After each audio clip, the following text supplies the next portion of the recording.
apa yang menjadi satu mungkin kemunduran ternyata membuat saya lebih kuat gitu. Jadi seperti lagu yang berkata what doesn't kill you make you stronger. Yaitu kita hadapin masalah yang di depan saja. Karena perperangan ke depan kita tidak tahu. Yang penting kita menangin perperangan pada saat ini. Terakhir ini sebetulnya One Global Capital bukan perusahaan yang baru. Saya sudah siapkan 3 tahun lalu, Pak. 3 tahun lalu siapkan. Karena sudah melihat prediksi perpecahan ini akan terjadi. Akan realisasikan investasi ke Indonesia dalam waktu tahun 2024.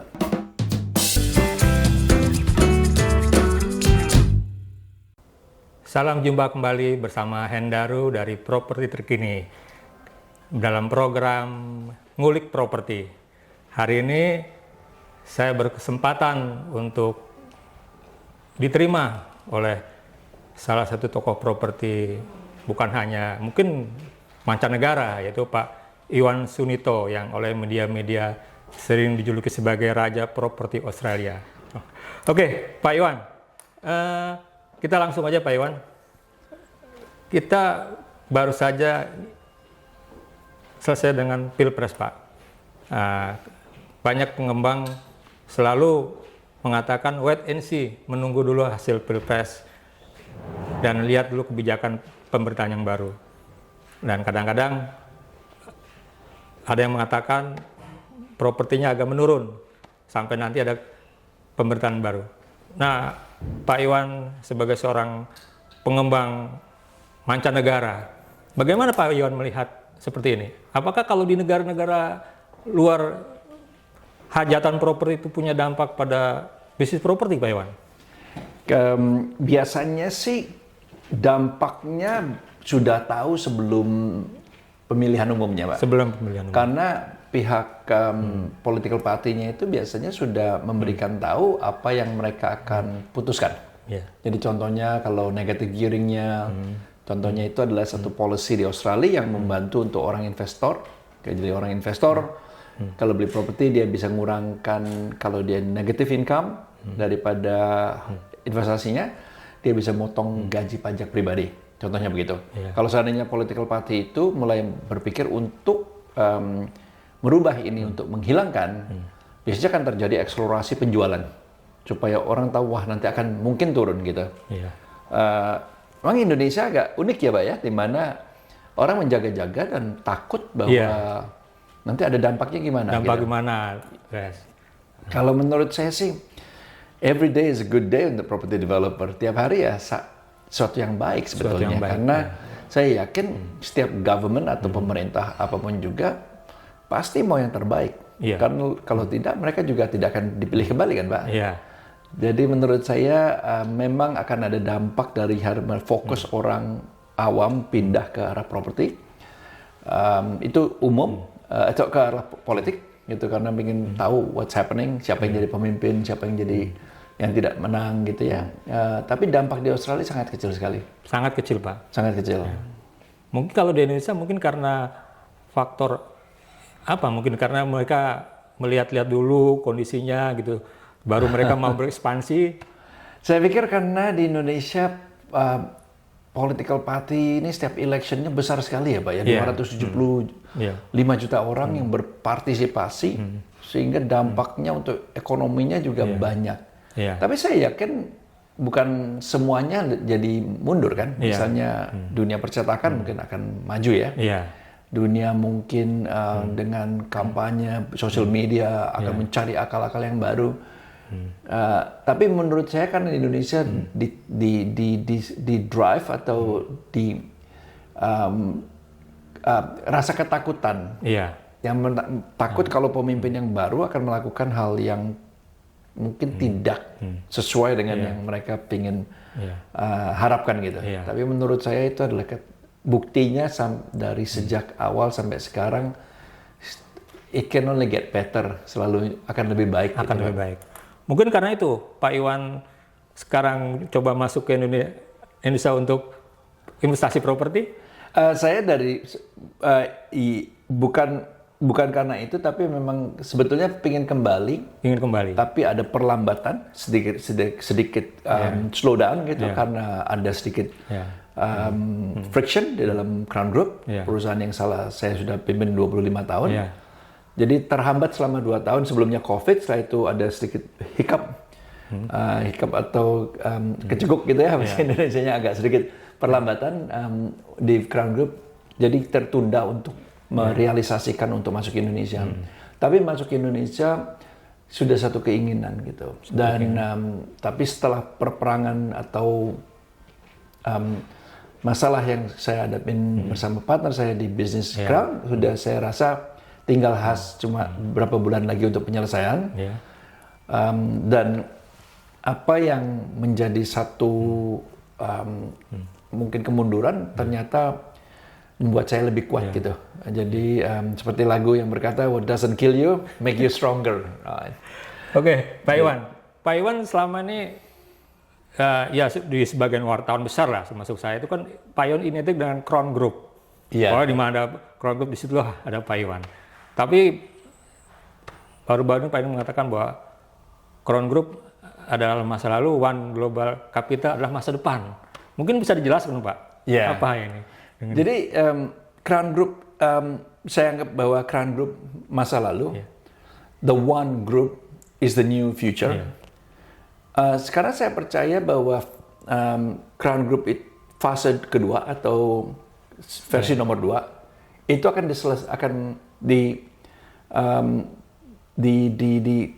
dilampaui atau akan menjadi masa lalu karena versi Crown Group nomor 3 akan masuk gitu Pak.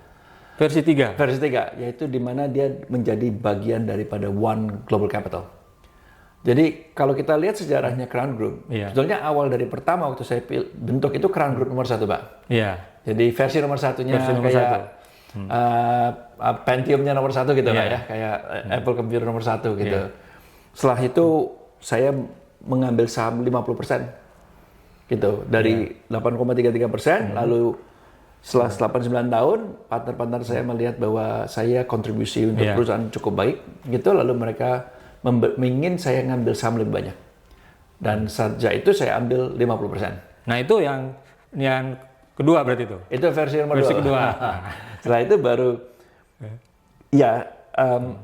yang terakhir ini menurut saya versi ketiga sebelum versi keempat, yaitu yang go public akan terjadi. Jadi versi ketiga ini yang dimana saya 100% dari Crown Group. Nah inilah yang saya sebutkan bahwa Crown Group itu sudah masa lalu, yang baru yang menjadi satu bagian integral daripada One Global Capital, itu adalah masa ke depan gitu. Karena ke depan ini kita tidak hanya bergerak sebagai property developer Pak, tapi kita akan bergerak untuk memperkembangkan untuk hotel kita, juga memperkembangkan untuk build to rent, yaitu apartemen yang kita bangun untuk kita sewa, juga kita mengembangkan hotel kita, retail kita. Jadi ini menjadi, sehingga development hanya akan menjadi 30% daripada income kita. Sedangkan sebelum-sebelumnya development itu 70-80% daripada income kita. Tapi property development sangat tidak stabil gitu Pak. Karena property development tuh naik, turun, dan tidak bisa diprediksi. Setahun ke depan, 2 tahun ke depan, kadang-kadang kita tidak bisa prediksi. Tidak stabil itu di apa? Global atau di Australia atau di? Itu semua di mana-mana. Karena property development menjangkau waktu lama, memerlukan waktu lama untuk mengerjakan. Sedangkan yang aset-aset atau REIT, yaitu recurring income, itu stabil Pak. Misalnya kita punya hotel 6% per tahun, kita udah tahu naiknya 20% per tiap tahun gitu ya. Jadi kita bisa prediksi ke depannya gitu. Itu memang tidak digaranti untuk itu Pak, tapi lebih gampang diprediksi. Karena untuk sewa hotel, sewa apartemen, ada harga yang minimum lah gitu. Kalau kita ingin lebih dalam lagi Pak, jadi Crown ini akan dilikuidasi oleh One Global Capital? Crown Group ini sekarang sudah dalam proses likuidasi. Oleh pengadilan Pak. Dalam pengadilan. Karena bulan ini terjadi karena dua shareholder-nya tidak bisa bekerja sama. Jadi keputusan bersama untuk lebih baik kita mengajukan kepada pengadilan untuk dilikuidasi. Karena likuidasi melalui pengadilan jauh lebih bagus dan rapi dan cepat daripada likuidasi dua shareholder untuk setuju itu nggak selesai. Karena perperangan yang terjadi bulan November 2022, legal proceeding atau memulai pengadilan itu dimulai oleh partner saya. Itu sebetulnya bukan saat itu yang terjadi, Pak. Sudah 7 tahun lalu sebelumnya. Sudah 7 tahun lalu. Sebelum-sebelumnya menurut saya. Banyak yang berkata bahwa saya dan dia ini dua orang yang sangat berbeda. Karakter yang berbeda, visi yang berbeda, cara bekerja yang berbeda. Mereka sudah lihat prediksi bahwa ini akan terjadi. Tapi saya melihat 7 tahun lalu, ini akan terjadi. Lebih sudah cepat diprediksi? Saya sudah lihat dan saya mencar. Karena saya melihat ada beberapa hal yang agak... apa yang Pak yang membuat tidak lagi simetrinya tidak ketemu? Padahal kan Pak Iwan mungkin yang membangun Crown 26 tahun apa 20 tahun? 25 tahun. Ya. Bisa sampai simetrinya sekarang tidak ketemu. Ada beberapa hal yang saya tidak mengerti dalam hal contohnya kenaikan konstruksi yang kebetulan semua divisi Crown itu laporan kepada saya, tapi saya memberikan dia kewenangan untuk divisi konstruksi. Tapi divisi konstruksi itu mengalami kenaikan ongkos dari awal dibangun sampai selesai kadang-kadang antara 50 sampai 100%. Ini menurut saya tidak wajar, Pak. Karena kita tenderkan ke orang lain biasanya naiknya 1 sampai 2%, 3% itu wajar. Tapi konstruksi dibangun sendiri, kenaikan 50 sampai 100% sangat tidak wajar. Sehingga saya meminta accountability kepada partner saya untuk kita tenderkan juga di luar. Kita mintalah, kita lihat apakah kita efektif sebagai tim. Tapi itu ditolak habis-habisan, bukan ditolak saja, malah proyek saya termasuk proyek-proyek di Indonesia, di USA, di Brisbane, dicoba digagalkan, dipersusah. Karena kita partneran 50-50, kalau uang tidak keluar bersama, tidak ditujukan, tidak bisa keluar kan. Setelah itu waktu 3-4 tahun lalu saya bilang pada partner saya, kalau kita terus begini, suatu saat kita akan jadi musuh. Kita sudah membangun legasi yang luar biasa kan. Legasi itu bukan cuma keluarga kita aja, tapi kita menjadi kebanggaan bangsa Indonesia. Bahwa ada orang dari Sungai Kalimantan, orang desa kan, orang hutan bisa berkompetisi dan bukan cuma berkompetisi tapi melebihi kemampuan daripada orang lokal gitu. Janganlah segala yang kita sudah bangun ini kita jadi ribut sehingga membuat orang wow gitu ya, tidak baik gitu. Lalu saya mencoba cari jalan damai dengan hal gini aja, kamu jalan sendiri, kita jalan sendiri, aset-aset kita bisa jual, kamu mau beli di pasaran silakan, saya juga mau beli juga silakan. Atau pada waktu itu kita ada mediator, saya tawarkan bagaimana kalau saya beli semua perusahaan Crown, gitu saya ambil semua karena Crown Group itu adalah company development yang sangat-sangat fokus dengan sangat fokus dan sangat dikenal karena inovasi untuk desainnya, Pak. Desain yang sangat ikonik, yang sangat amazing sehingga orang ingatnya Crown adalah ingat sebagai inovator gitu. Dan bagi saya, no one else, tidak ada orang lain yang bisa meneruskan legacy itu kecuali saya. Karena memerlukan background seorang arsitek dan hati untuk mengerjakan desain yang terbaik gitu. Lalu juga harus memerlukan kapasitas untuk bangun brand, menjual barang yang bagus, yang next level, memerlukan kapasitas untuk membangun brand follower, Pak, pengikut brand kita gitu ya. Kalau saya boleh ingin konfirmasi, Pak, mungkin salah satu juga tidak ketemunya ini karena salah satu part Pak Paul itu memasukkan anaknya sebagai salah satu visi. Apa betul gitu, Pak? Itu salah satu juga yang pertimbangan saya setelah accountability construction tidak ada, anak yang nomor satunya ditaruh di satu perusahaan, ada satu proyek 7 tahun lalu. Waktu itu saya bertanya pada Paul bahwa Paul, anak kamu ini belum siap, bukan tidak pintar, belum siap ditaruh di atas. Tapi waktu dia ditaruh di atas, terjadilah perpecahan di dalam divisi itu.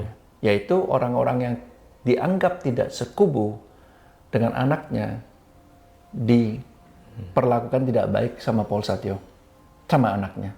Sampai saya menerima email, anaknya mengancam kepada anak buah yang senior kita, bahwa suatu saat kamu ingat siapa yang kamu akan lapor kepada siapa? Saya tidak suka itu, Pak. Menurut saya itu tidak pantas dan tidak suka. Kalau anak saya yang mengerjakan itu, saya pecat langsung. Karena menurut saya, otoritas dan kepemimpinan itu cuma bisa di earning atau kita tidak bisa paksakan, tapi orang harus memberikan kepada kita gitu. Itu lebih pada kapasitas anak atau karena tidak ingin ada family yang masuk dalam satu perusahaan? Itu kapasitas, kedua cara bergeraknya waktu project itu dipimpin anaknya mengalami konstruksinya naik 100%. Dan ada isu-isu orang berkata pada saya mendengar apakah saya tidak harusnya gitu untuk mengerjakan forensic accounting. Tapi bagi saya ya kita partneran up and down, we move on, kita udah mengerjakannya begitu besar, jangan dah gitu. Tapi ini nggak stop gitu. Yang saya lihat adalah begitu anaknya membuat geng tersendiri, orang yang tidak satu geng sama dia, sama bapaknya, ditekan dan dipecat.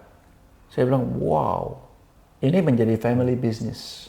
Bukan masalah salah dengan family business, Pak. Berarti tidak akan bisa bertanya atau accountability kalau seandainya anaknya ditaruh jadi pemimpin. Suka-sukanya dewe. Nah, gitu. Sepertinya selalu ada masalah, Pak, kalau ada anak yang belum waktunya dimajukan ya, Pak.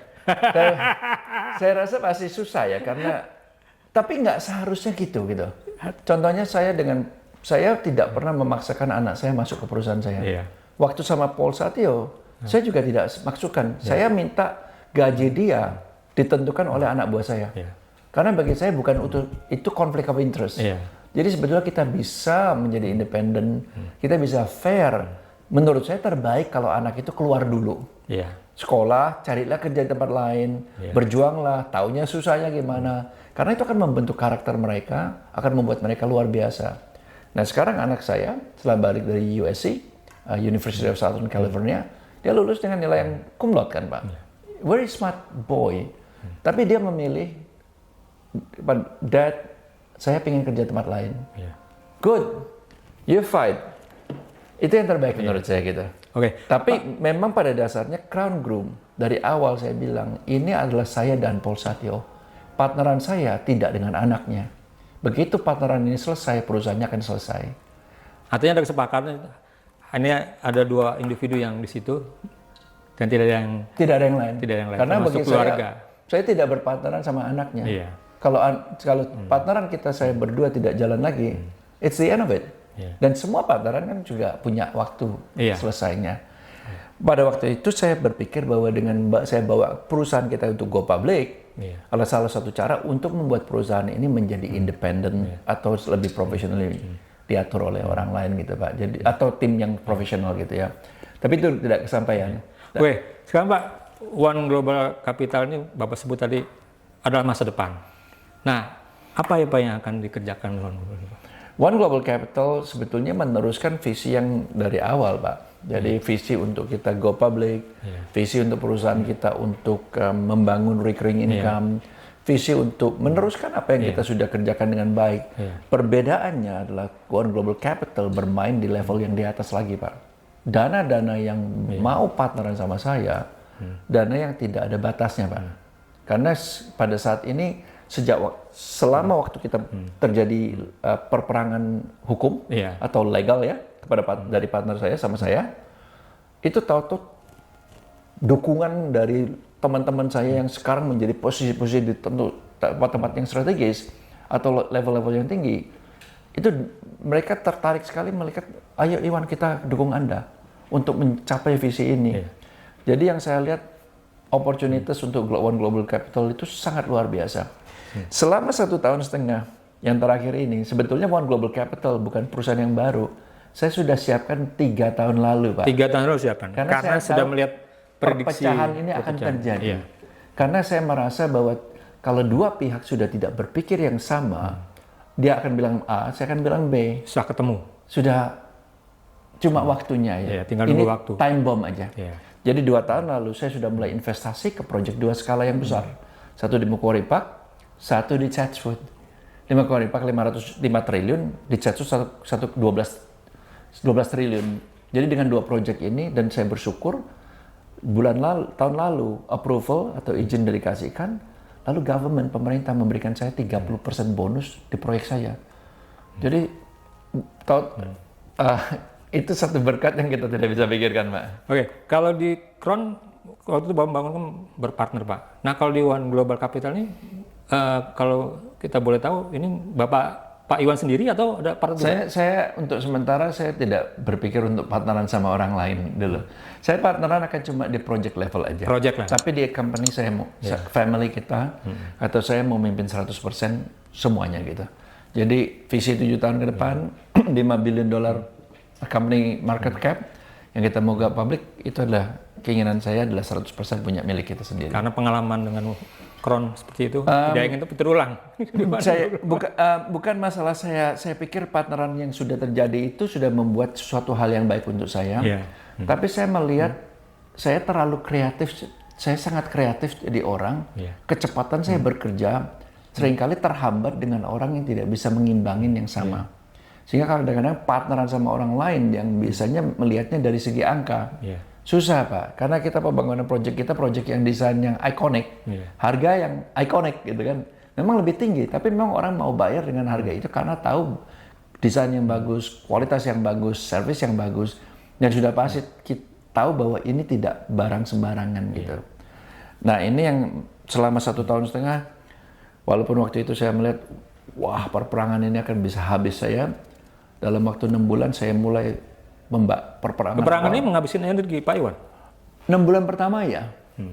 Bukan cuma itu aja membuat Anda stres setengah mati gitu ya. Betul-betul you thought you lost it all gitu untuk ngalahkan semua. Tapi setelah 6 bulan saya belajar untuk have a break, untuk ada sedikit break. Saya jadi belajar untuk jalan tiap hari 10.000 langkah. Karena waktu kita jalan 10.000 langkah kita akan juga lebih sehat. Juga belajar untuk bisa, waktu 10.000 langkah kita bisa tidur dengan nyenyak. Dari situ kita belajar juga tentang mindfulness, yaitu kita hadapin masalah yang di depan saja. Karena perperangan ke depan kita tidak tahu, yang penting kita menangin perperangan pada saat ini. Itu yang terjadi selama ini. Tapi untuk sekarang, bagi saya tidak memakan energi sama sekali, malah membuat saya untuk semangat. One Global ini nanti fokusnya tetap di Australia atau di Indonesia atau di? Saya pengen di Sydney, di Jakarta, dan di USA. Tetap kembali dengan 3 negara ini. 3 negara. Ya. Di Indonesia udah ada yang di ini, Pak? Kita lagi mau menyelesaikan dengan tanah kita yang di Sentul, dengan partneran saya, jadi kita harapkan kita selesaikan dengan cepat. Setelah itu saya akan penawarkan untuk takeover, termasuk juga dengan Crown Group. Jumat lalu tanggal 29 April, lawyer saya sudah memberikan lawyernya pada partner saya untuk penawaran pembelian Crown Group secara total. Kalau boleh tahu berapa nanti Pak nilainya?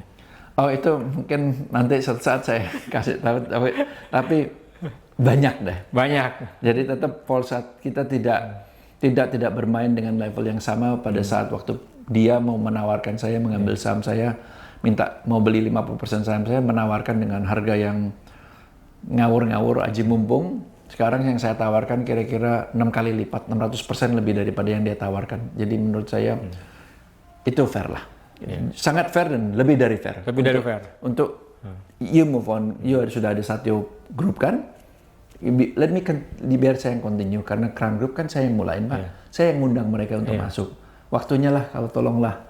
Rumah ini kan yang saya yang create, visinya saya, desain identitasnya saya, nggak berguna dan juga tidak baik untuk dia, karena dia tidak akan bisa membawa visi selevel yang kita kerjakan di Crown Group atau di One Global Capital.